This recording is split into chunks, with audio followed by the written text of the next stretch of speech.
Mark எழுதின சுவிசேஷம் 5ஆம் அதிகாரம் 1 வசனத்திலிருந்து 1வது வசனத்திலிருந்து வாசிக்கலாம். ஒரு ஆளுக்குள்ள கிட்டத்தட்ட ஒரு 10,000 அல்லது 20,000க்கு அதிகமான பிசாசு பிடித்திருந்துச்சு. அவனை ஆண்டவராய் இயேசு கிறிஸ்து விடுதலையாக்குகிற ஒரு கதை, ஒரு சம்பவம் தான் இது. கதை அல்ல, வேதாகமத்தில் இருக்கிறது எதுவும் கதை அல்ல, நடந்த ஒரு சம்பவத்தை, சரித்திரத்தை எழுதி வைத்திருக்கிறார். அப்போ ஒரு பிசாசு பிடிச்சிருந்தவன இயேசு விடுதலையாக்குகிறார். அதான் இந்த சம்பவம். இதிலிருந்து நம்ம ஒரு சில காரியத்தை நாம் பார்த்து நாம் நிறைவு செய்ய போகிறோம்.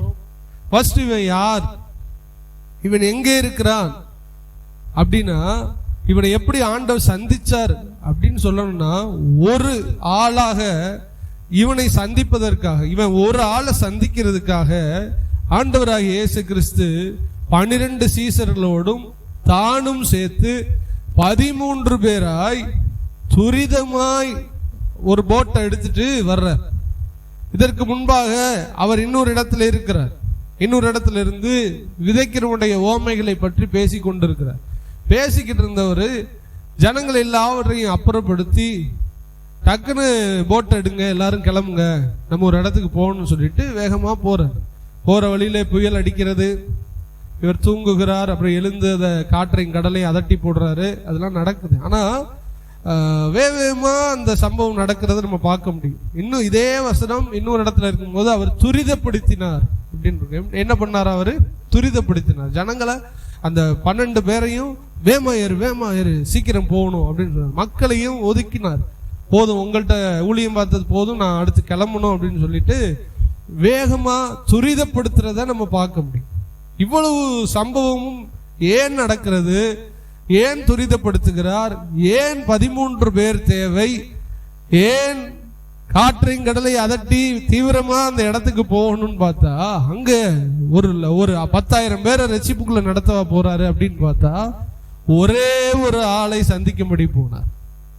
இதுல இருந்தது நீங்க புரிஞ்சுக்கணும், நம்மை படைத்த இறைவன் இயேசு கிறிஸ்து ஒரு ஆளை கூட அவர் விடுகிறவர் அல்ல. ஹல்லேலூயா. ஸ்கூல்ல ஒரு 100 பேர் இருக்கும்போது கூட ஒரு ஆளை கூட மிஸ் பண்றதுக்கு வாய்ப்பு இருக்கு. யாரு வந்தா யாரு வரலன்னு என்ன பண்ண முடியாது, தெரியாது. நாங்க ஸ்கூல்ல படிக்கிற காலத்துல ராமநாதபுரத்துல யாரு வந்தா யாரு போனான்னு ஸ்கூல்ல தெரியாது. நான்லாம் பார்த்துருக்கேன். 1 மாசமாலாம் ஒருத்தவன் பெஞ்சுக்கிலேயே வாழ்வான். பெஞ்சுக்கிலேயே தலைவாணி வச்சிருப்பான், போர்வை இருக்கும், இங்கிருந்து அப்படி வரிசையா பெஞ்சா இருக்கும். வாத்தியார்னால இடையில கூட போக முடியாது, ஏறி தான் போகணும். அப்ப அவன் வருவான், உள்ள வந்து டெய்லி தூங்குவான். ஒரு நாள் யதார்த்தமா குனிஞ்சு பார்த்தா அவன் உள்ளதான் 1 மாசமா இருந்திருக்கான். டெய்லி வருவான், உள்ள தூங்குவான். அப்போ இந்த சிடி பிளேயர், ரவுண்டா இருக்கிற சிடி பிளேயர் ஃபேமஸ், நான் சொல்றேன் 2000. அப்ப அதை போட்டு பாட்டு கேட்டுக்கிட்டு உள்ளேயே அவனுக்குள்ள எல்லாம் வச்சிருப்பான், செட்டிங்ஸ் எல்லாம் வச்சிருப்பான். பிரசன்ட் சார் சொல்றதோட முடிஞ்சிச்சு. அதுக்கப்புறம் அவன் கீழே தான் இருப்பான், கண்டுபிடிக்க முடியாது. காரணம், 60-70 பேர் இருக்கிற இடத்துல ஒருவரை கண்டுபிடிப்பது கஷ்டம். ஆனால் ஆண்டவராய் இயேசு கிறிஸ்து ஒருத்தவன் கஷ்டப்பட்டாலும் அவனை கண்டுபிடிப்பார். அதான் நம்முடைய ஆண்டவராய் இயேசு கிறிஸ்து. கரங்களை வைத்து சொல்லலாமா? ஒரு ஆள் கஷ்டப்பட்டாலும் யாரு கண்டுபிடிப்பா சொல்லுங்க? இயேசு கண்டு. ஒரு 10 பிள்ளைய 12 பிள்ளைய இருக்கிற வீட்டிலேயே ஒரு ஆள் பேரை சொல்றதுக்கு எல்லாரும் பேரும் என்ன ஆயிரும்? வந்துதான் அந்த பேர் வரும். ஒரு 10 பிள்ளைங்களுக்கே இந்த பாடு என்றால், ஆண்டவர் நட்சத்திரங்களுக்கு பெயர் சொல்லி அழைக்கிறார். வானத்து நட்சத்திரத்தை என்ன முடியுமான்னு ஆபிரகாமை பார்த்து கேட்டார். வானத்து நட்சத்திரத்தை எண்ணவே முடியாது. ஆனால் அந்த நட்சத்திரத்துக்கு ஒவ்வொன்றும் அதோடைய இலக்கத்தை, அதோடைய நம்பர்ஸ் அறிஞ்சிருக்கிறார். ஆண்டவர்கிட்ட கேட்டா எவ்வளவு நட்சத்திரம்பா இப்போதைக்கு இருக்குதுன்னா அவரால் சொல்ல முடியும். நட்சத்திரத்துக்கு பேரையெல்லாம் சொல்லுங்கன்னு சொன்னா அவர்னால சொல்ல முடியும். இதுல இருந்து நீங்கள் இயேசுவை பற்றி தெரிந்து கொள்ள வேண்டும். அவர் ஒவ்வொருவருடைய கஷ்டத்தை புரிந்திருக்கிறார். என் கஷ்டத்தை புரிஞ்சுக்கிறல இந்த கூட்டத்துக்கு வந்திருக்கிறேன், ஆண்டவர் என்னைய பாப்பாரா அப்படின்னு சொல்லாதீங்க. உங்களை தான் ஆண்டவர் என்ன பண்ணிக்கிருக்காரு, பார்த்துக்கிட்டு இருக்காரு. ஒருவனை சந்திக்கும்படி 12 பேரோடு கூட போய் 13 பேராக அந்த இடத்துல போய் அவர்களை சந்தித்தார். பைபிள் சொல்லுகிறது, ஒருவனுக்கு 100 ஆடுகள் இருக்குமானால் 100 ஆடுகள்ல 99 ஆடுகள் இருக்கிறது, ஒரு ஆடு காணும். ஒரு ஆடு காணாம போகும்போது கரெக்டா அதனுடைய எண்ணிக்கையை கண்டுபிடித்து காணாமல் போன ஒரு ஆடு காணாம போயிடுச்சுன்னு கண்டுபிடிச்சிட்டார். கண்டுபிடிச்சவர் அப்படியே சரி போனது வரும்னு அவர் இருக்கல. 99 ஆடுகளையும் விட்டு விட்டார். 99 ஆடுகளையும் விட்டு விட்டு ஒரு ஆடு வழி தப்பி இப்ப போயிருச்சு. அந்த வழி தப்பி போன ஆடை ஆண்டவர் தேடி போனார். அல்லேலூயா. ஆண்டவர் சொன்னா 99 நீதிமான்களை எல்லாம் ஒரு பாவியவே நான் ரட்சிக்க வந்தேன். கூட்டமா ஆண்டவரோடு இருக்கிறவர்கள் அவர்களுக்கு பிரச்சனை இல்லை, அது நம்ம மந்தைக்குள்ளதான் இருக்கு. ஆனால் மந்தையை விட்டு விலகி போய் பின்மாற்றத்துக்குள்ள போற பிள்ளைங்க மேல ஆண்டவர் ரொம்ப அன்பா இருக்கிறார். அல்லேலூயா. அதனாலதான் நீங்க இந்த இடத்துல வந்து உட்கார்ந்து இருக்கீங்க. ஆமென். நம்மளோட ஆண்டவர் பேசி கொண்டிருக்கிறார், நம்மளோட கூட ஆண்டவர் இடைப்பட்டு கொண்டிருக்கிறார். எங்கு போனாலும் அவருடைய சத்தம் இருக்கிறது. என்னிடத்துல வா, என்னிடத்துல திரும்பி வா, என்னை விட்டு போகாத அப்படின்னு ஆண்டவருடைய சத்தம் வருதுன்னா நீங்க என்ன நினைக்கிறீங்க? ஆண்டவர் நம்மளை கைவிட்டுட்டாருன்னு நினைக்கிறது அல்ல. கர்த்தர் அவரோடு கூட இருக்கிறவர்களை விட தொலைந்து போனவர்கள், காணாமல் போனவங்க மேலதான் அவர் ரொம்ப அக்கறையா இருக்கு. 99 ஆடையும் விட்டு விட்டார். அந்த ஒரு ஆடுக்காக அவர் ஏங்கினார். அது முள்ளுள்ள இடத்துல இருக்குதோ தெரியலையே, அல்லது அது பள்ளத்தாக்கா இருக்கு, அந்த பள்ளத்தாக்குல விழுந்துருச்சோ, அல்லது சிங்கம் கரடிட்ட மாட்டிடுச்சோன்னு அது எப்படி இருக்குது, அது என்ன செய்யுது அப்படிங்கிற நினைப்பிலேயே ஆண்டவர் வாழ்ந்து கொண்டிருந்தார். அதான் 99 ஆட்டை மந்தையில விட்டுட்டார். நீ ஒரு ஆளுக்கு நீ உதவியா இருந்துக்க. ஆனா உன்னோடு கூட இருந்த ஒரு ஆடு என்னவாயிருச்சு? காணாம போயிருச்சு. அது எங்க இருக்குதோ எனக்கு தெரியல, நான் அதை தேடி கண்டுபிடிக்கிறவரை நான் வந்துட்டு இழைக்க மாட்டேன், நான் இளைப்பாற மாட்டேன்னு சொல்லிட்டு போகிறார். இதை பழைய ஏற்பாட்டு தீர்க்க தரிசன புஸ்தகத்துல சொல்லும் போது, நான் மப்பும் மந்தாரவுமான நாளிலே நான் என்னுடைய ஆடுகளை தேடி கண்டுபிடிப்பேன். மப்பும் மந்தாரவுமான நாள்னா பகல்ல திரிகிறவரை அது பாட்டுக்கு தெரியும். நைட் ஆயிட்டா அது எங்க போய் நிற்கும். ஆனா நைட்ல என் ஆடு என்ன செய்யும், அது எப்படி அது வாழும், அது எந்த மிருகத்திட்ட மாட்டும், எங்க அது சாப்பிட்டுச்சு, அது சத்தத்தை கேட்டு ஏதாயிலும் வந்து அதை புடிச்சுக்கிறோமான்னு அவ்வளவு ஏக்கமுள்ளவராய் அவர் சொல்றாரு, மப்பும் மந்தாரவுமான நாளிலே, அதாவது இருட்டுகிற வேளையிலே நான் அதை தேடி கண்டுபிடிப்பேன். நல்லா தெரிஞ்சுக்கிறணும், ஆண்டர் விட்டு விலகினாலே நம்மளுக்கு இருட்டு ஆயத்தமாக இருக்கிறது. ஆண்டர் விட்டு விலகினா நமக்கு என்ன ஆயத்தமா இருக்குது? இருட்டு, இருள். ஒளியானது உலகத்திலே வந்திருந்தும் நம்ம என்ன பண்றோம்? ஒளியை அவர்கள் பகைக்கிறார்கள். இயேசுவை விட்டு நம்ம விலகிட்டாலே என்ன, நம்ம வாழ்க்கையில் ஆட்டோமேட்டிக்கா வந்துருது, இருட்டு வந்துருது. அததான் சொல்றாரு, மப்பும் மந்தாருமான அந்த இருளான நாளிலே என் ஆடுகளை நான் தேடி போவேன். அல்லேலூயா. நீங்க இருட்டுக்குள்ள போனாலும் இயேசு உங்களை தொடர்ந்து வருவார். ஆமென். சொல்லுங்க, நம்ம இருளுள்ள போனாலும் யார் நம்மளை தேடி வருவா? இயேசு தேடி வருவார். நம்மளை அப்படி விட்டுற மாட்டார். அவர் தான் நம்முடைய அன்புள்ள இரக்கமுள்ள நல்ல தேவன். ஆமென். இந்த இடத்துல ஆண்டவர் உங்களை தேடி வந்திருக்கிறார், உங்களோடு பேசி கொண்டிருக்கிறார். நீங்க தூரமா இருந்தீங்கன்னா நீங்க ஆண்டவர் அருகிலே இப்பொழுது வர வேண்டும். ஆமென். ஹல்லேலூயா. 2 ஊழியக்காரர்கள் ஒரு வெளிநாட்டுக்கு பிரசங்கிப்பதற்காக போனாங்க. அந்த நாட்டில் பிரைவேட் ஜெட் இருக்கும். அவங்களுக்குன்னு ஒரு ஜெட் எடுத்து போனாங்க. அவங்களுக்குன்னு ஒரு பைலட் இருப்பாங்க. இப்படி போகும்போது நல்ல பனிமூட்டமாகி ஃப்ளைட் ஓட்ட முடியாதனால ஒரு கிராமத்துக்குள்ள, ஒரு வெட்ட வெளியா இருக்க பனி பிரதேசத்துக்குள்ள லேண்டிங் ஆயிடுச்சு. கிளம்ப முடியல. இந்த ஊழியக்காரருக்கு ஒரே கோபம். பெரிய ஊழியம் நம்ம அங்க இருக்குது, பல லட்சக்கணக்கான காத்துக்கிட்டு இருக்காங்க. இப்படி வந்து ஆயிடுச்சு. ஆண்டவரே, நீர் உண்மைக்குமே தேவன் தானா? நீர் என்னை அழைச்சீரா? அது தேவ சித்தமான்னு சொல்லிட்டு கோபத்துல அதே தேதியில அதே நாள்ல நான் சும்மா இருக்க மாட்டேன், நான் பிரசங்கம் பண்ணி தான் தீருவேன். எவ்வளவு கஷ்டப்பட்டு பிரசங்கம் பண்ணி எடுத்திருப்பான். பிரசங்கம் எடுக்கிற எங்களுக்கு தான் தெரியும். விடிய உட்கார்ந்து பிரசங்கம் எடுத்து கூட்டம் நடக்கலைன்னா எப்படி தெரியுமா இருக்கும்? அவருக்கும் அதே கோபம் ஆயிடுச்சு. விடிய பிரசங்கம் எடுத்து 3 நாள் கன்வென்ஷன் மீட்டிங்காக எடுத்தாச்சு. பிளைட் என்ன ஆயிடுச்சு? தடையாகி போயிருச்சுன்னு பனி மூட்டத்திலே, பனி பிரதேசத்திலே குறிப்பிட்ட நேரத்துக்கு எந்திரிச்சார், பைபிள் எடுத்தார், பிரசங்கியார், பேச ஆரம்பித்தார். ஒருவரும் கிடையாது. இவரும் ஒரு ஃப்ரெண்டும் பைலட், ஒரு ஆளும் கிடையாது. நல்லா பேசி முடிச்ச உடனே ஒரு குடிசைக்குள்ள இருந்து ஒரு பாட்டி வந்துச்சு, தள்ளாடி, ரொம்ப நன்றி ஐயா. என்னம்மா நன்றி? நீ என்ன இங்கே உட்கார்ந்துருக்க, நான் மட்டும் இங்க தனியா வாழ்றேன். ஆண்டுடைய அன்பு என்னை தொட்டு விட்டது, நான் ரசிக்கப்பட்டு விட்டேன். ஆனா இந்த பிரசங்கம், சபை, ஊழியர்கள் யாருமே எங்க ஊர்ல இல்ல. ஆண்டவரே, நீங்க என்னோட பேசணும், நீங்க எனக்கு பிரசங்கம் பண்ணணும், நீங்க எனக்கு ஒரு கூட்டத்தையால நான் கலந்துக்கணும்னு நான் ஜெபம் பண்ணிக்கிட்டே இருந்தேன். இன்னைக்கு ஐயா நீ ஃப்ளைட்ல வந்து எனக்காக என்ன பண்ணிருக்கீங்க, பிரசங்கம் பண்ணிருக்கீங்க கேட்டாங்க. அதோட ஒரு பெரிய சந்தோஷமா, திரள் கூட்டத்துக்கு நான் பிரசங்கம் பண்ணுவதை விட தேவைப்படுகிற ஒருவருக்காக நான் பிரசங்கம் பண்ணேன்னு அன்னைக்கு அவர் சந்தோஷப்பட்டார். நல்லா கவனிங்க, அவ்வளவு பெரிய கிராமத்துல, அந்த கிராமத்துல, அந்த சின்ன கிராமத்துல இருக்கிற ஒரு குடிசையில இருக்கிற ஒரு பாட்டிக்காக போகிற பெரிய லட்சக்கணக்கான இடத்துல பேசுகிற பாஸ்டரையே நிறுத்தி லேண்டிங் ஆக வச்சு பேசுவாரே. ஆனால் ஆண்டவர் ஒவ்வொரு தனி நபர் மேலே அக்கறை உள்ளவராக இருக்கிறார். கரங்களை வைத்து ஒரு அலையிலையா சொல்லுங்க. அதனால நீங்க புரிஞ்சுக்கணும், உங்க மேல அவர் அக்கறை உள்ளவராக இருக்கிறார், உங்க மேல அவர் கரிசனை உள்ளவராக இருக்கிறார், உங்க மேல அவர் இரக்கம் உள்ளவராக இருக்கிறார். அவர் உங்களை விட்டு ஒரு நாள் விலக மாட்டார். எத்தனை பேர் விசுவாசிக்கிறீங்க? ஒரு நாள் விலக. தீவிரமாய் அந்த போட்டை எடுத்துட்டு ஓடுவார். அந்த சீனை பாத்தீங்கன்னா மினிஸ்ட்ரியை முடிச்சுட்டு வேகமா போவார். போயிட்டு என்னடா பெரிய கூட்டமான்னு பார்த்தா ஒரு ஆளுக்கு மினிஸ்ட்ரி பண்ணி அவனை விடுவிச்சுட்டு அடுத்து பாத்தீங்கன்னா மீண்டும் அவர் படகுல ஏறி வந்து விட்டார்.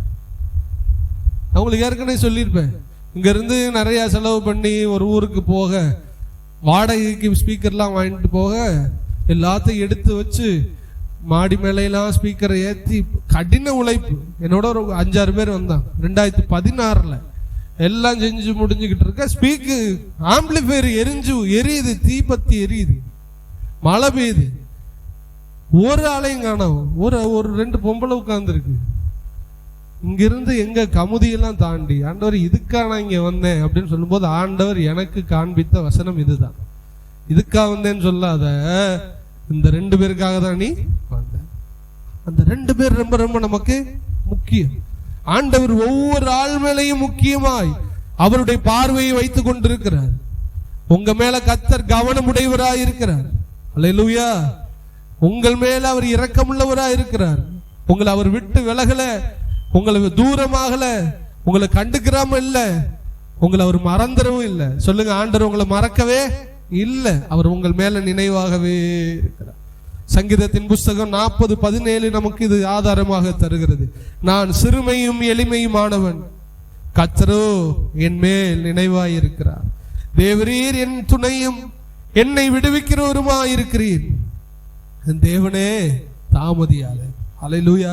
நம்ம எல்லாம் சேர்ந்த வசனத்தை வாசிப்போமா? சங்கீதம் எடுத்து உங்க பேஜ் நம்பர் சொல்லிக்கிறீங்க. சங்கீதம் 40:17 பேஜ் நம்பர் ப்ளீஸ். 695 வாசிப்போம். நான் சிறுமையும் எளிமையுமானவன், கர்த்தரோ என் மேல் நினைவாய் இருக்கிறார். தேவரீர் என் துணையும் என்னை விடுவிக்கிறவருமாய் இருக்கிறீர். என் தேவனே தாமதம். நான் சிறுமையா இருக்கிறேன், நான் எளிமையா இருக்கிறேன் அப்படின்னா அவங்களை யாரும் நினைக்கவே மாட்டாங்க. சிறுமை எளிமையுமா இருக்கிறவங்களை யாரும் நினைக்க மாட்டா, கூட இருக்கிறவங்க நினைக்க மாட்டாங்க. ஏன்னா அவங்க நினைக்கிறதுக்கு வேற ஆட்கள்லாம் இருக்குது, நம்மளை போட்டு அவங்க நினைச்சுக்கிட்டு இருப்பாங்க. ஆனால் கர்த்தரோ நம்மேல், சொல்லுங்க, யார் நம்மேல் நினைவாய் இருக்கிறா? கர்த்தரோ நம்மேல் நினைவாய் இருக்கிறா. அப்படிப்பட்ட ஆள் சொல்லுது, தேவரீர் நீர் தான் ஆண்டவர் என்னுடைய துணை, நீரே என் துணையும் நீரே என்னை விடுவிக்கிறவருமாய் இருக்கு சொல்லிட்டு ஒரு வார்த்தை சொல்றாரு, என் தேவனே தாமதியாத. அப்படின்னா அந்த ஒரு ஆளை சந்திக்க எவ்வளவு வேகமா போனாரு, தீவிரமா போனது போல இந்த வசனம் அதற்கு இணையாக வருகிறது. என் தேவனே தாமதியாதையும். நான் சிறுமையானவன், நான் எளிமையானவன், நான் துணை இல்லாதவன், நான் யாரும் என்னை நினைக்கல, யாரும் எனக்கு உதவி செய்யல, ஆனால் நான் இப்படிப்பட்ட நிலைமையில இருக்கிறேன். தேவரீர் நீரே என் துணையா இருக்கிறீர், தாமதியாதையும். லேட் ஆக்காதீங்க, எனக்கு யாரும் இல்லை, நீங்க எனக்கு வாங்க. இதே இருதயத்தின் வாஞ்சை ஆள் மனதில் அந்த பிசாசு பிடித்தவன் இருதயத்தில் இருக்கிறது. பிசாசு பிடித்து 1000-10,000 பிசாசுகள் அவனுக்குள்ள இருக்கும் போது சிறுமையும் எளிமையுமானவனாய் தூரத்திலே வாசம் பண்ணி கொண்டிருந்த அவன் மேல் கர்த்தர் நினைவாய் இருந்து 13 பேர் சேர்ந்து போய் ஒருவனை விடுவித்து அந்த ஊழியத்தை நிறைவேற்றி வந்தார்கள். அல்லேலூயா. ஆண்டவர் நம்ம மேல் நினைவாய் இருக்கிறார்.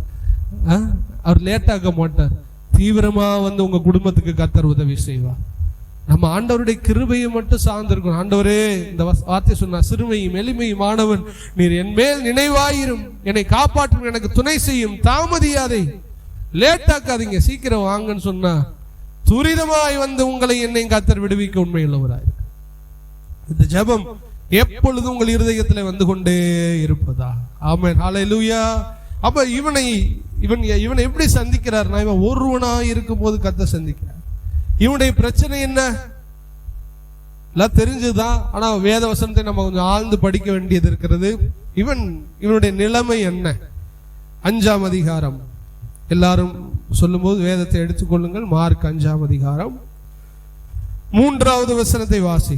அவனுடைய குடியிருப்பு, அவன் தங்குற இடம் என்ன தெரியுமா? கல்லறை. இவனை ஏன் ஒருவனா இருக்கிற இவனை சந்திக்க ஆண்டவர் வந்தாரு. இவன் தூங்குற இடமே என்னது? கல்லறையில தான் இவன் தூங்குவான். கல்லறை என்பது மரித்த அனுபவத்தை குறிக்கிறது. செத்து போனவங்கள என்ன பண்ணுவாங்க? கல்லறையில வச்சிருப்பாங்க, உண்மைதானே? ஆனா இவன் கல்லறையிலே தூங்குகிறான். கல்லறை தான் இவனுடைய இருப்பிடம். அதனாலதான் ஆண்டவனை தேடி ஓடி வந்தார். செத்து போன அனுபவம், உயிரோடு இருந்தும் செத்து போன ஒரு அனுபவம். வாழ்க்கையில செத்து போன ஒரு நிலையில இருப்பீர்கள். எதுவுமே உங்களுக்கு சக்சஸ் இருக்காது, எதுலையுமே உங்களுக்கு செழிப்பு இருக்காது, எதுலையுமே நம்பிக்கை இருக்காது. செத்து போனவங்களுக்குள்ள எல்லா உறுப்புகளும் கெட்டு போயிருக்கும். அது மாதிரி நம்முடைய எல்லா காரியம் கெட்டு போன நிலைமையில இருக்கும். ஒரு ஆசீர்வாதமா இருக்காது. கல்லறை என்றால் பயம், பயம் நிறைந்த ஒரு சூழ்நிலை. கல்லறை என்றால் அழுகை, செத்து போனவங்களுக்காக அழுகிற ஒரு இடம். செத்து போனாலும் கல்லறையில போய் அழுதுகிட்டு இருப்பாங்க. அப்ப அழுகை நிறைந்த, மரித்த, செழிப்பற்ற, பயம் உள்ள ஒரு சூழ்நிலை தான் கல்லறையின் அனுபவம். இவன் எங்கே இருந்தான் சொல்லுங்க எல்லாரும்? கல்லறையில இருந்தான். கல்லறையில இருக்கிறவர்களை கர்த்தர் பார்த்து கொண்டிருக்கிறார். ஆமென். கல்லறையின் அனுபவத்தில் நீங்க யாராவது இருந்தீங்கன்னா, இந்த கல்லை நமக்காக யார் புரட்டுவார்? இயேசு கல்லறையில இருக்கிறார். வெளியில கல் இருக்குது. வந்தது 2 பொம்பளைங்க வந்து நிக்கிறாங்க. பொம்பளைங்க பலவீனமான பாத்திரம். அல்லேலூயா. ஆண்டவர் அப்படியே படைத்திருக்கிறார். அப்ப ஒரு ஹாஸ்பிட்டல் 2 கிருமன் ஒரு காட்சியை பார்த்தேன். ஒரு நர்ஸ் ரொம்ப குண்டா இருக்குது. பாட்டில், டானிக் பாட்டில் திறக்க முடியாதப்ப அது ஒரு ஒல்லி நர்ஸ், இந்த நர்ஸ் எல்லாம் பேசி திறக்க முடியாம அதோட சொல்லுது, ஒரு ஆம்லேட்டை கொடுங்க அப்படின்னு சொல்லுது. அதோட ஒரு ஆள் பக்கத்துல இருந்தாரு, கத்துத்தாரு. அவரு ட்ரிக்ட் ஒருத்தருக்கு தான் கையில ஆம்லேட்டை கொடுங்கன்னா, அப்படி இயல்பு கர்த்தர் பெண்களுக்கு பலனை கம்மியா தான் வச்சிருக்கிறாரு. இங்கு கல்லறை இருக்கிறது. பெரிய கல்லை மூடி வச்சு சீல் வச்சிருக்கான் ஏசப்பா உள்ள வச்சு. வெளியில 2 பொம்பளை நிக்கிறா. நின்றுட்டு சொல்றா, கல்லை யார் நமக்காக?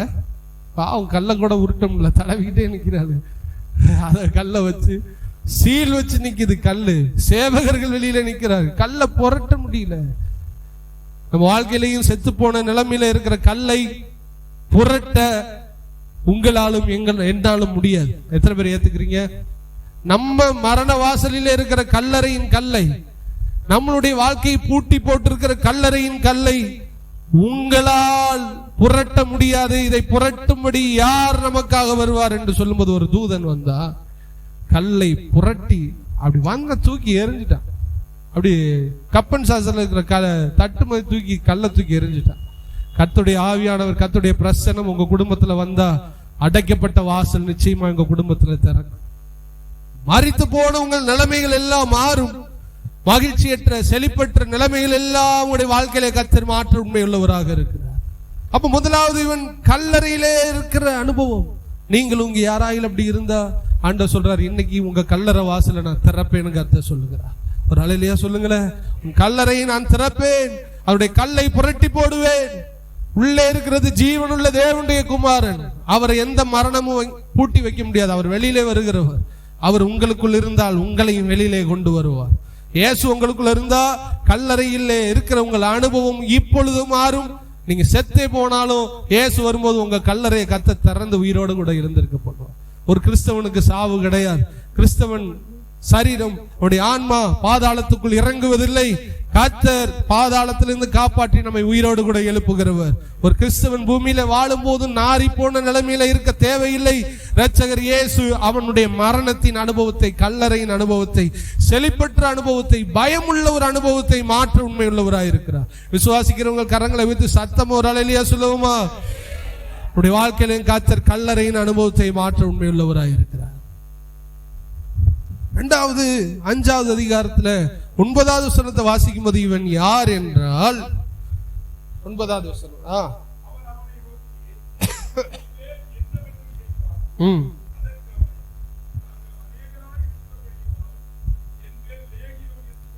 நாங்கள் அநேகராய் இருக்கிறபடியால் என் பெயர் லேகியோன். ஒரு ஆளுக்குள்ள ஒரு பேய் இருந்தாலே முடியல.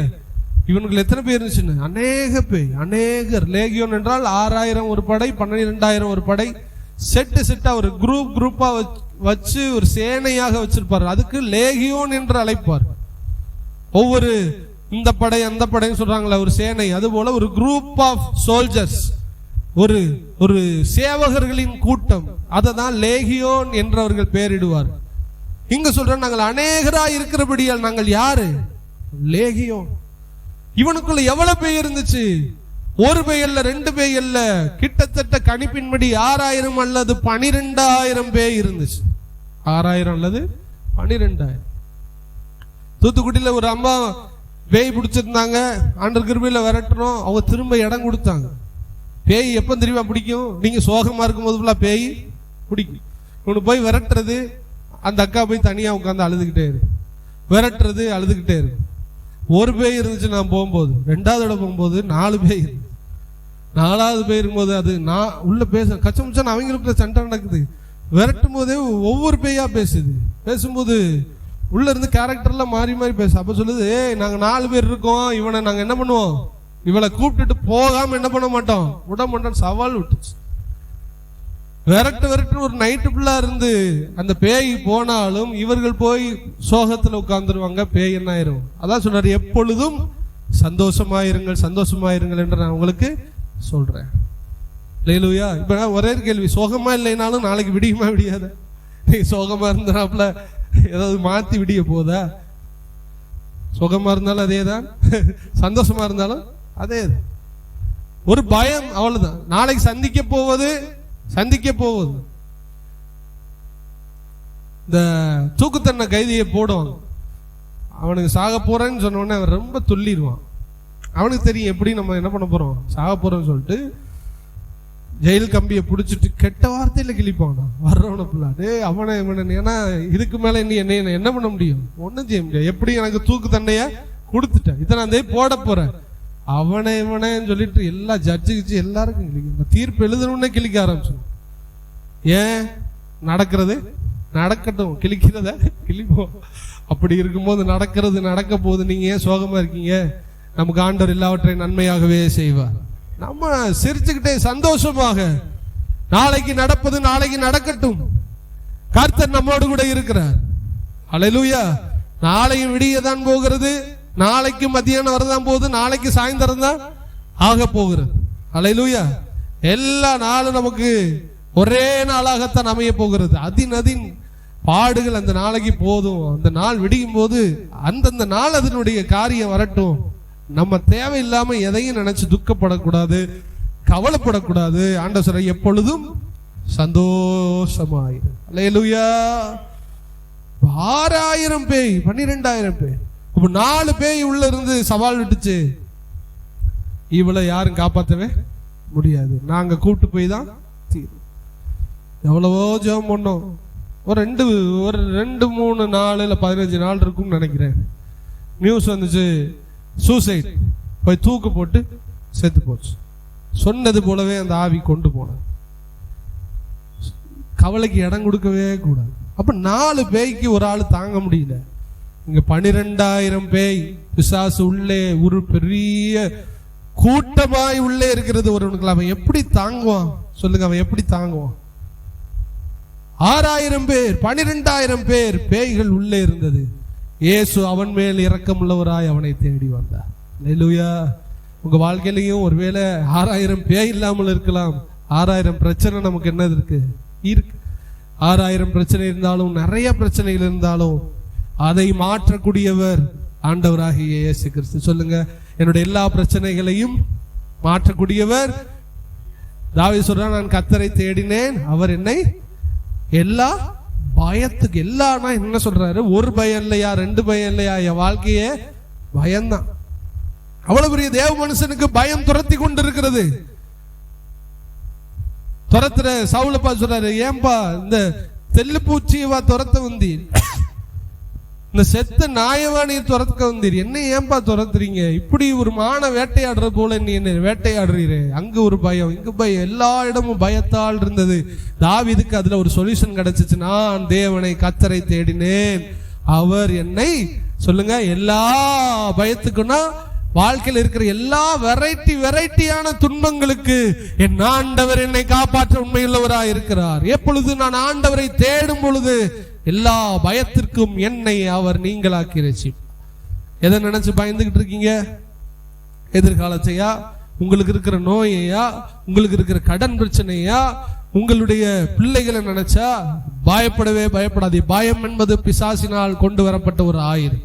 நீங்கள் ஒன்றுக்கு தான் பயப்பட வேண்டும், நீங்கள் கர்த்தருக்கு பயப்பட வேண்டும். அல்லேலூயா. ஆண்டவர் சொல்றார், கர்த்தருக்கு பயப்படுகிற மனுஷன் இவ்விதமாய் ஆசீர்வதிக்கப்படுவான், மனைவி ஆசீர்வதிக்கப்படுவாள்.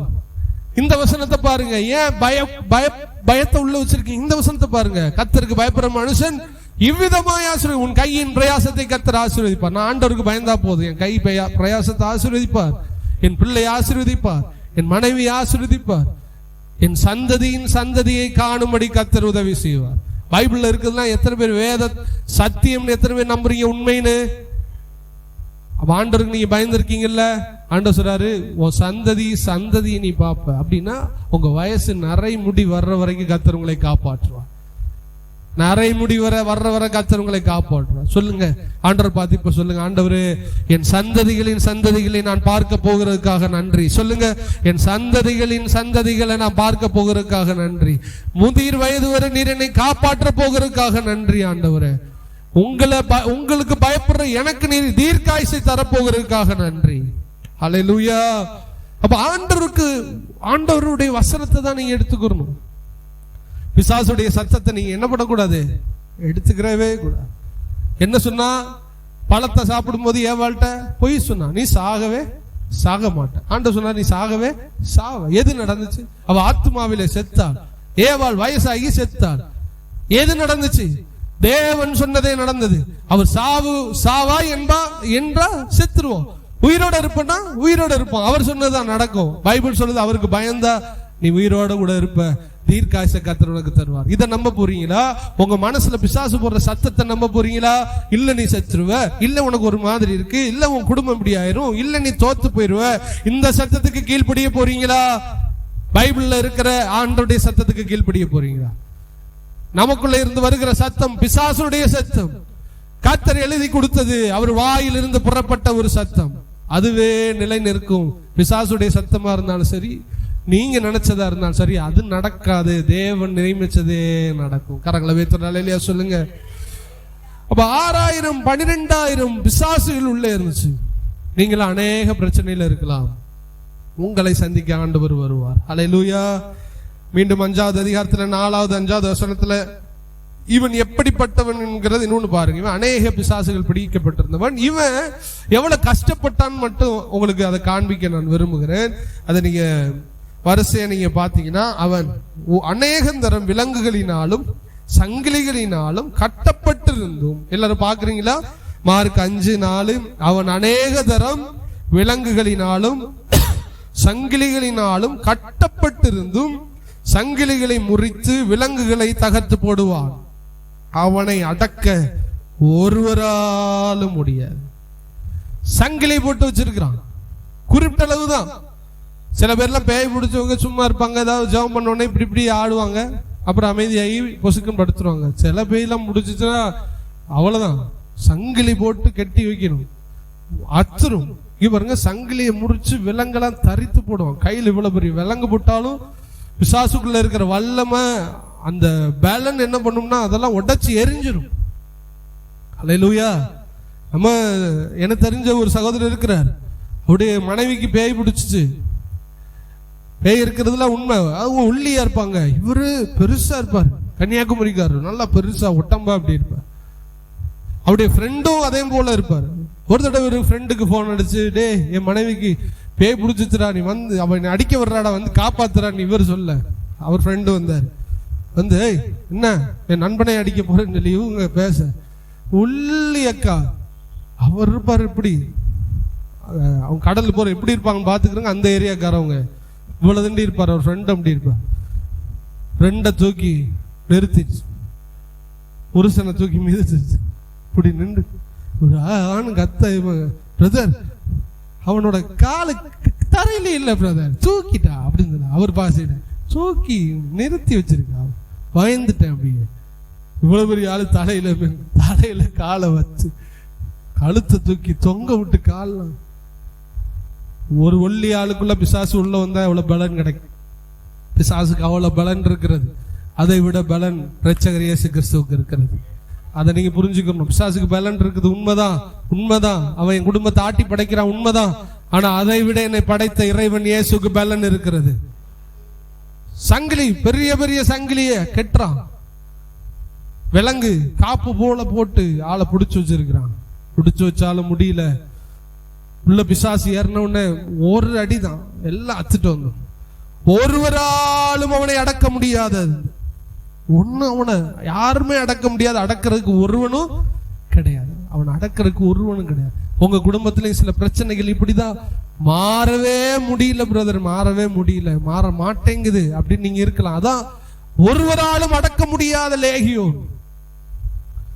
சங்கிலிகள் அறுபட்டு போகிறது. ஒரு ஜெபம் பண்ணி கொஞ்ச நாள் கட்டுப்பாட்டுக்குள்ள இருக்குது, அப்புறம் என்ன ஆயிருது, பிடுங்கப்பட்டு போகுது. நான் ஏதோ ஒண்ணு செஞ்சு சரி பண்ணி பாக்குறேன், கொஞ்ச நாள் கட்டப்பட்டு இருக்குது, அப்புறம் பிடுங்கப்பட்டு போகுது. சங்கிலி எல்லாம் பிச்சுட்டு வெளியில வந்துருது. என்னுடைய பிரச்சனை ஒருவராலும் அடக்க முடியாமல் என்னுடைய பிரச்சனை இருக்கிறது. அடுத்து என்ன செய்து 5வது வசனத்துல பாத்தீங்கன்னா, அவன் எப்பொழுதும் இரவும் பகலும் மலைகளிலும் கல்லறைகளிலும் இருந்து கூக்குரலிட்டு கல்லுகளினாலே தன்னை காயப்படுத்தி கொண்டிருப்பான். எவ்வளவு ஒரு கேவலமான ஒரு பரிதாபமான ஒரு வாழ்க்கை. கத்துவான், கெட்ட வார்த்தையினாலே கத்துவான், தூசண வார்த்தைகளினாலே கத்துவான். உங்க வாயில கெட்ட வார்த்தை வருதா, உங்களுக்குள்ள பிசாசு இருக்கிறார். கெட்ட வார்த்தை வரக்கூடாது, தூசண வார்த்தை வரக்கூடாது. வார்த்தைகள்ல ரொம்ப கவனம் வேணும். அப்ப இந்த வார்த்தைகள் உள்ள இருந்து இருதயத்தில் உள்ள தூசண வார்த்தைகள் வெளியே வருகிறது.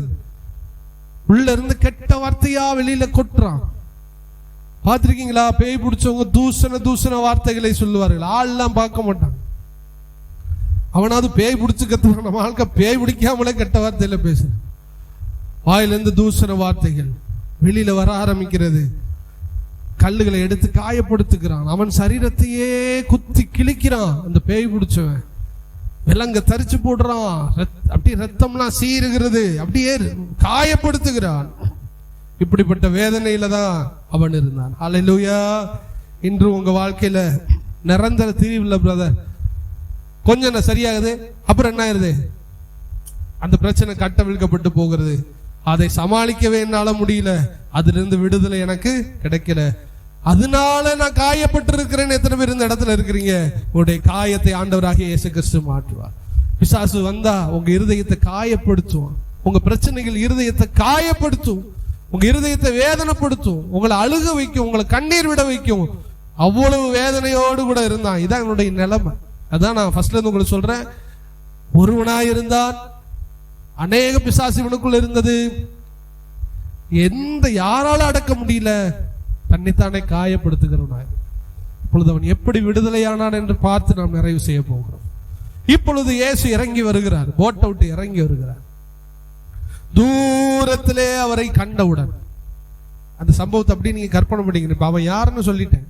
கல்லறையில தங்குறா, 6000 10,000 பிசாசு உள்ள இருக்குது. எந்த சங்கிலையும் கட்ட முடியல.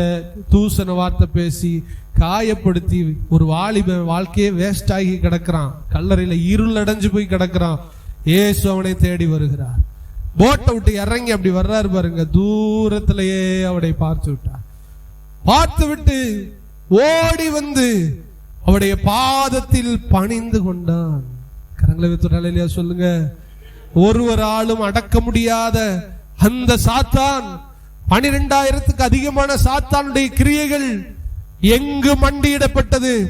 ஆண்டவராய் இயேசு கிறிஸ்துவை பார்த்த பொழுதே மண்டியிட்டு பணிந்து ஒரு பாதத்திலே விழுந்தது. அல்லேலூயா. 6வது வசனத்தை யாராயில் ஒருவர் வாசியுங்கள். கால் அது விழுந்து பணிந்து கொண்டு என்ன சொல்லுது? இயேசுவே, உன்னதமான தேவனுடைய குமாரனே, எனக்கும் உமக்கும் என்னை வேதனைப்படுத்தாதபடிக்கு.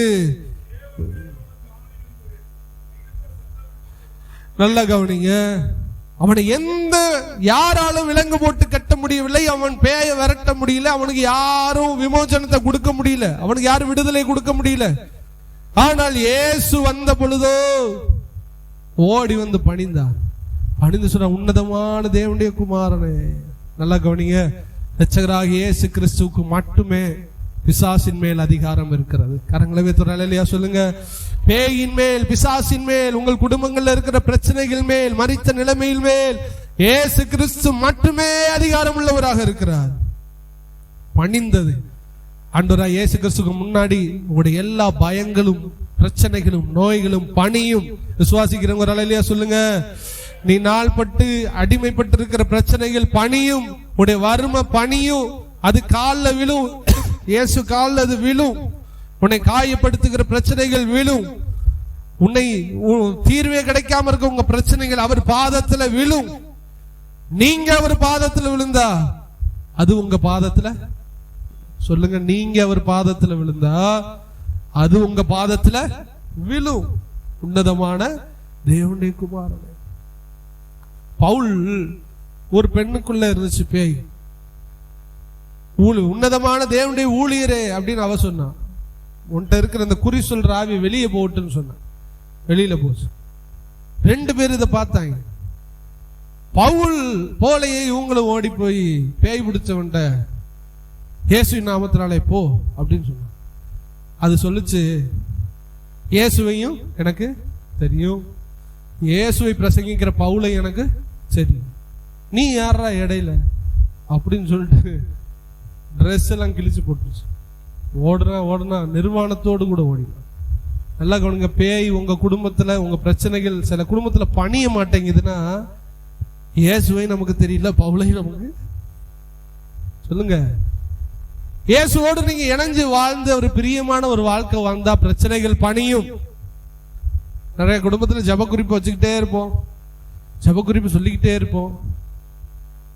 ஆனா இங்கே ஜபம் பண்ணிடுவோம். ஆனா அவங்க வீட்டுல ஒரு மாற்றம் இல்லாததுனால இங்கு தருகிற விடுதலை வீடு வரை போறது கூட அது என்ன பண்ணாது, நிலைக்கவே செய்யாது.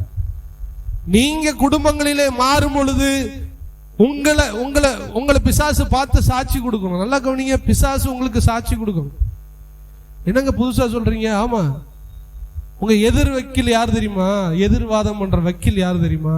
சொல்லுங்க, பிசாசு. யோபுக்கு எதிர்வாதம் பண்ணா ஒரு வக்கீல் பிசாசு. யோபு இப்படி பாரு அப்படி பாரு, தப்பே செய்யல. ஆண்டவர் சொல்ற, தப்பே செய்யலடா, அவன் நல்லவன் சொன்னாலும் அவனை பத்தி எதிர்வாதம் வச்சுக்கிட்டே இருந்தான் பிசாசு. குற்றம் கண்டுபிடிச்சு அதனால அவனுக்கு ஒரு பாதிப்பை கொண்டு வர்றதுக்கு ஆண்டவர்கிட்ட சொல்லிக்கிட்டே இருந்தான். ஆண்டவர் சாட்சி கொடுத்து, உங்க நிலைமை என் நிலைமை யோசிச்சு பாருங்க. ஆண்டவர் சாட்சி கொடுப்பாரா? ஆண்டவர் சொல்ற, எதிர்வாதமே தேவையில்லை, ஒரே தீர்ப்பு தான், நீனே அவனை பிடிச்சிட்டு போடா, உன்னே தாண்டா தேடிக்கு இருந்தேன்னு சொல்லுவாரு. உங்களை பார்த்து ஆண்டவர் என்ன சொல்ல முடியும்? எங்க போய் ஆட சொல்ற, அவன் எப்படி ஆள் தெரியுமா அப்படின்னு நினைப்பா சொல்ல முடியுமா? உங்களை பார்த்து சொல்ல முடியுமா? அவன்கிட்ட இருக்கிற அவங்க குடும்பத்துல இருக்க பிசாசா எப்படி துரத்துறது, அவன் வாழ்க்கை எப்படி அப்படின்னு உங்களை பார்த்து சொல்ல முடியுமா? உங்களுக்கு ஆண்டவர் சாட்சி கொடுத்தா தானே உங்களுக்கு முன்னாடி பிசாசு மண்டியிடும். நம்மகிட்ட ஒண்ணுமே இருக்காது. ஆண்டவருக்கு முன்னாடி நமக்கு ஒரு லைஃப்ல ஒரு அண்டர்ஸ்டாண்டிங்கே இருக்காது. ஜெபம் பண்றதுல பைபிள் படிக்க மாட்டோம், சொல்றதே என்ன பண்ண மாட்டோம், செய்ய மாட்டோம். இப்ப நமக்கு ஏதாவது பிரச்சனை வந்த உடனே தேவனே மண்டியிடுவதாக, பிசாசு அழிவதாக. ஆண்டவர் பார்த்தே உன் தொண்டை தண்ணி வேஸ்ட் பண்ணாத. பிசாசு பார்ப்பான், அங்கே பாரு ஜோக்கர, அவனு வலிக்கவே செய்யாது. பிசாசுக்கு முதல்ல வலிக்கிற மாதிரி ஏதாவது நீங்க பண்ணணும். அவனுக்கு வலிக்கிறது, அவனுக்கு தடவி கொடுத்த மாதிரி இருக்கும். ஒரு கூட்டத்தை நிறுத்துறதுக்கு பிசாசு ரொம்ப போராடுறான். பிசாசோட குட்டி பிசாசுகள் போராடிச்சு, ரோட உடைச்சிச்சு. பாஸ்டர் வரக்கூடாது, உடனே ஸ்பீக்கர் ஓட்டையாக்கணும், எல்லாம் ஓட்டையாக்கணும், மழை பெய்ய வச்சான், எல்லாம் பண்ண, எல்லாத்தையும் தடுத்து நிறுத்தி ஜெயம் எடுத்தாச்சு.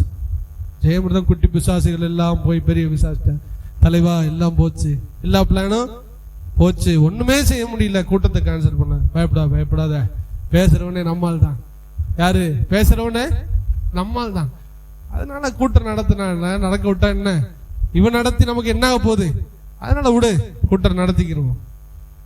அப்ப பேய் போ, பிசாசு போ, வறுமை போ, என் மறிச்ச நிலைமை மாறட்டும், என் அநேக பிரச்சனை மாறட்டும்னா நம்ம பிசாசுடைய கைக்குள்ளியா இருந்தால் எப்படி மாறும்? இயேசுவை பார்த்து சொன்னது உன்னதமான தேவனுடைய குமாரனே, பவுலை பார்த்து சொல்லுச்சு உன்னதமான தேவனுடைய ஊழியரே. நீங்க அந்த லைஃப் எடுத்துக்கிறணும். அப்படி நீ புதுசா வந்துருந்தீங்கன்னா என் பாவத்தை மன்னிச்சுக்கிறீங்கன்னு பிசாசோட சரக்கையெல்லாம் வெளியில தள்ளிடணும். இங்க முடிச்சுட்டு போய் சரக்கை ஏற்றிடக்கூடாது. எல்லா சரக்கையும் வெளியில அனுப்பிட்டு கிளியர் ஆயிட்டு சொல்லணும். அப்பதான் பிசாசு மேல உங்களுக்கு அதிகாரம். உங்க வாழ்க்கையிலையும் நீங்க உங்க லைஃப்ல மாற்றம் அடைஞ்சிட்டு தான் இந்த வசனத்தை நீங்க வெப்பனா கையில் எடுக்கணும். நீங்க மாறாம பிசாசை எதிர்க்க கூடாது. இதனாலதான் நிறைய ஊழியக்காரர்கள் பிசாசு வரட்டே போறது இல்லை. கொஞ்சம் பிஸியா இருக்கேன், ஜபத்துல இருக்கேன்னு சொல்லிட்டு ஓடுறதுக்கு காரணம் என்ன நினைக்கிறியா? அங்க தலைவரை பத்தி புட்டுன்னு வச்சிரும். அன்றே பிசாசு வாயை அடையும், பிசாசுக்கு மறதி உண்டாக்கும் அப்படின்னு சொல்லிட்டு தான் வேற வழி இல்லாம போவாங்க. ஏன்னா இவன் செஞ்ச எல்லாத்தையும் சொல்லிடுறது. பிசாசுக்கு எனக்கு எந்த டீலிங் இல்லாம இருந்தா தைரியமா பேய் விரட்டலாம், இல்லைன்னா கையை வச்சா காலி பண்ணிடுவான் பிசாசு. இயேசுவை பார்த்து உன்னதமான தேவனுடைய குமாரனே மண்டி. ஒரு வார்டு சொல்லுது, என்னை வேதனைப்படுத்தவா நீர். நீங்க இதை புரிஞ்சுக்கலாம் அந்த வசனத்தை. இவன் யாரை வேதனைப்படுத்திக்கு இருந்துச்சு இந்த பிசாசு? அந்த வாலிபனை வேதனைப்படுத்துச்சு, காயப்படுத்தி கஷ்டப்படுத்துச்சு. வேதனைப்படுத்தினவனையே வேதனைப்படுத்துகிறவர் தான் நம்முடைய ஆண்டவராகிய இயேசு கிறிஸ்து. பிசாசே, நீ எவ்வளவு காலம் என் பிள்ளைய வேதனைப்படுத்தியிருக்க, இப்பொழுது என்னுடைய பிரசன்னம் உன்னை வேதனைப்படுத்த போகிறது என்று வந்தார் பாருங்க. பிசாசு ஒரு சத்தம் போட்டுச்சு. இந்த பிசாசு இந்த வார்த்தையில இந்த இடத்துல மட்டும்தான் சொல்லுச்சு, காலத்துக்கு முன்னே ஏன் நீர் எங்களை வேதனைப்படுத்தவா வந்தீர்னா, நீ அவ்வளவு வேதனைய அந்த பையனுக்கு, அந்த வாலிபனுக்கு கொடுத்ததுனாலதான் இயேசு கிறிஸ்துடைய பிரசன்னம் பிசாசுக்கு அவ்வளவு வேதனையை கொடுத்தது. உங்களை வேதனைப்படுத்துற பிசாசை பார்த்துட்டு ஒன்னு ஆண்டவர் சும்மா இருக்க மாட்டார். அந்த பிசாசு வேதனை அடைந்து ஓடும்படி கர்த்தர் உங்க வாழ்க்கையில பெரிய காரியத்தை கர்த்தர் செய்யும். ஹல்லேலூயா. இப்பொழுது சொல்றாரு, தேவ பிரசன்னத்தினால் பிசாசின் கிரியைகள் எல்லாம் ஓட ஆரம்பித்தது. இப்ப 2000 பன்னிகள் ஒரு இடத்துல மேய்ஞ்சுக்கிட்டு இருக்கு. பிசாசு கேக்குது, ஆண்டவரே பிசாசுக்கு ஒரு உடம்பு தேவை. சொல்லுங்க, பேய்க்கு ஒரு உடம்பு தேவை. இவனை விட்டு என்னை விரட்டுறீங்க, இவனுக்குள்ள நான் 12,000 பேர் நாங்க இருக்கோம், நாங்க எங்க போவோம் அப்படின்னு சொல்லும் போது ஒரு 2000 பன்னி மேய்ஞ்சுக்கு இருந்துச்சு. பன்னிக்குள்ள அனுப்புவீங்கள அப்படின்னு சொன்ன ஆண்டவர், போ உனக்கு ஜட்ஜ்மெண்ட் கொடுத்தாச்சு, எங்கேயாவது போய் தொலை, என் பிள்ளைகள்கிட்ட மட்டும் வராத, பன்னிக்குள்ள வேணா போய்க்கன்னு அனுப்பிட்டார். பன்னி செத்தா எந்த கவலையும் இல்லை, ஆனா ஒரு ஆன்மா செத்தா ரொம்ப கவலை. சரி, நிறைய பேர் விலங்குகள் மேல ரொம்ப கவலையா இருப்பா, சொச்சோன்னு சொல்லுவாங்க. உங்க ஆத்மாவை ரொம்ப கவனமா பாத்துக்கிறணும். நாய்க்குட்டி, பப்பி அப்படின்னு. பப்பிக்கெல்லாம் ஆத்மா கிடையாது, அது நரகம்லாம் போகாது. நீ பப்பியை தடவிக்கிட்டு நீங்க நரகம் போயிடக்கூடாது. உங்க ஆத்மா ரொம்ப ரொம்ப முக்கியம். நாய்க்குள்ள பன்னிக்குள்ள அனுப்புறாரு, போ என் பிள்ளைய விடுதலையாக்கு, பன்னிக்குள்ள வேணா போய்க்க சொன்னார் பாருங்க. பன்னிக்குள்ள பாஞ்சிருச்சு. 2000 பன்னி ஒரு பெரிய மேட்டில் இருந்து விழுந்தது. நான் இதை படிக்கும் போது இன்னொரு ஆச்சரியம், நாய் இருந்துச்சு, நரி இருந்துச்சு. அந்த காலத்துல கரடிகள், சிங்கங்கள் கூட இஸ்ரவேல் தேசத்துல இருந்திருக்கும். ஏன் பன்னிக்குள்ள அனுப்பணும்னா, இருக்கிறதுலே அசுத்தமானது பன்னி தான். அசுத்தமான இடம் தான் பிசாசுக்கு ரொம்ப சௌரியமான இடம். சொல்லுங்க, அசுத்தமான இடம் தான் பிசாசுக்கு ரொம்ப பிடிச்ச கம்ஃபர்டபுளான இடம். பார்த்துச்சு, கழுதை இருந்துச்சு, யோபுக்கு 10,000 ஒட்டகம் இதெல்லாம் இருந்துச்சு. அது மாதிரி அன்னைக்கு ஒட்டகம், கழுதை எல்லாம் இருந்திருக்கும். கழுதைக்குள்ள போகணும்னு சொல்லலையே, பன்னிக்குள்ள தான் போகணும் சொல்லி. பிசாசுக்கு பன்னி தான் பிடிக்கும். அப்ப பன்னி அசுத்தம். அப்ப எந்த மனுஷன் அசுத்தமா இருக்கிறானோ அவன் குடும்பத்துக்குள்ள 6,000 என்ன 60,000 பேய் என்ன ஆகும் வரும். நீங்க முதல்ல மாறாம பேய் போகட்டும் பிரதர், நோய் போகட்டும், பிரச்சனை எல்லாம் மாறட்டும்னா, ஊர்பட்ட பிரச்சனை வீட்டுல ஏன் வருது? ஏன் உங்க வீட்டுக்கு மட்டும் வருது? ஏன் தேடி தேடி உத்தரவு கேட்டு வருது? நான் வீட்டுக்கு போவா போ, ஏன் உங்க வீட்டுக்கு மட்டும் வருது? அப்ப பன்றி போல ஒரு வாழ்க்கை நமக்குள்ள இருக்கு. உலகத்தை பார்த்துக்கிட்டு அசுத்தத்தை விரும்பிக்கிட்டு இருக்கிறதுனாலதான் உங்களுக்குள்ள பேய் வந்துருச்சு, உங்க குடும்பத்துல பிசாசு வருது. ஆண்டவர் இன்னைக்கு சொல்றாரு, அப்படிப்பட்ட நிலைமைகள் எல்லாம் மாறுச்சுன்னா உங்களை விட்டு எல்லா பிரச்சனைகளும் வெளியில போக ஆரம்பிச்சிடும். அல்லேலூயா. ஆண்டவருக்கு பிரியமா நீங்க வாழ்ந்தீங்கன்னா உங்களுக்கு உண்டாக பிசாசை மண்டியிட கத்தர் வைப்பார். சொல்லுங்க, ஆண்டவர் என்ன பண்ணுவார்? மண்டியிட வைப்பார். உங்களுக்கு ஒரே ஒரு காரியம் சீக்ரெட் மட்டும் சொல்றேன். பரிசுத்தமா வாழ்றதுதான் பெரிய பலன். சொல்லுங்க, பரிசுத்தமா வாழ்றதுதான் பெரிய பலன். உங்க பிரச்சனைகளை ஜெயிக்கணும்னா பரிசுத்தம், பேய ஜெயிக்கணும்னா பரிசுத்தம், நீங்க பெரிய ஆளாகணும்னா பரிசுத்தம். அவருடைய அஸ்திவாரம் பரிசுத்த ஸ்தலத்துல இருக்கிறது. ஆண்டவர் பில்டிங் கட்டுறாருன்னா பரிசுத்தம் என்கிற அஸ்திவாரத்தை போட்டு தான் மேல என்ன பண்ணுவாரு? கட்டுவார். நீங்க கட்டப்படணும்னா நல்லா தெரிஞ்சுக்கிறீங்க, நீங்க பரிசுத்தமா வாழ்ந்தாலே போதும், உங்க மேல கர்த்தர் என்ன பண்ணிடுவாரு? கட்டிடுவார். நீங்க நல்லா இருக்கணும்னா பரிசுத்தமா இருந்தா போதும், அது மேல கட்டிடுவார். உங்களுக்கு அஸ்திவாரம் ரொம்ப முக்கியம். அஸ்திவாரம் பரிசுத்தம். யோசேப்பு 13 ஆண்டுகள் சிறையில இருந்தான். அவனுக்கு வாக்குத்தத்தத்தை கொடுத்தது அப்படியே நிறைவேறுச்சு.